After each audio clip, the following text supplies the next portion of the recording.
Hello everyone, আসসালামু আলাইকুম। ফুল কে না ভালোবাসে, আর তাহলে সেটা যদি হয় গোলাপ, তাহলে তো কোনো কথাই নেই। আজ আমি আপনাদেরকে আমার ছাদ বাগানটা ঘুরে দেখাবো। চলুন যাওয়া যাক। আমি চলে এসেছি আমাদের ছাদ বাগানে। এইটা হচ্ছে আমাদের ছাদ বাগান।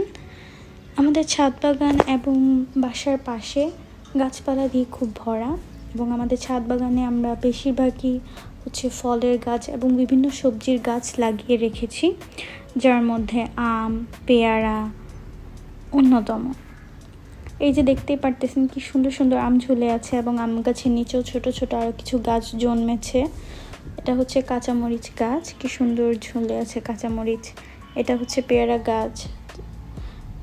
প্রত্যেকটা ফলের গাছেই ছোট ছোট ফল। আমাদের ছাদের বেশিরভাগ গাছই হচ্ছে পেয়ারা আর আম গাছ। এটা হচ্ছে টমেটো গাছ, আপনারা দেখতে পাচ্ছেন। পেয়ারা গাছের নিচে খুব সুন্দর ফ্লাওয়ার দেখা যাচ্ছে। এটা হচ্ছে বেগুন গাছ। বেগুন গাছে খুব সুন্দর ছোট ছোট বেগুন ধরে আছে, যা এখনও খাওয়ার উপযুক্ত হয়নি বলে আমরা এখনও পারিনি। যখন পারবো তখন আরেকটা ভিডিও করে আপনাদেরকে দেখাবো। এটা হচ্ছে আম গাছ, আর এই হচ্ছে আরেকটা পেয়ারা গাছ। আমি তো আপনাদেরকে বললামই যে আপনাদের ছাদে আম এবং পেয়ারা গাছের সংখ্যাটাই খুব বেশি। এবং টমেটো গাছ, কাঁচামরিচ গাছ, ধনেপাতা, তারপরে অন্যান্য ফল যেমন হচ্ছে গ্যান্ডারি আছে, সাধারণত অনেকে আখ বলে। তারপরে হচ্ছে মেহেদি পাতা গাছ, পাথরকুচি পাতা গাছ, টমেটো গাছ।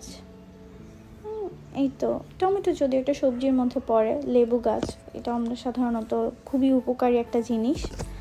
এবং শাকসবজি দিয়েও আমাদের বাগানটা আমরা খুব সুন্দরভাবে সাজিয়ে রেখেছি। এবং এই যে হচ্ছে আমার পছন্দের গোলাপ ফুলের গাছ। এই গাছটা সম্ভবত গিফট পাওয়া। তো এই গাছে সচরাচর ফুল ফোটে না, কিন্তু যখন ফুটে দেখতে খুব সুন্দর লাগে। তো আজ এই পর্যন্তই। আল্লাহ হাফেজ।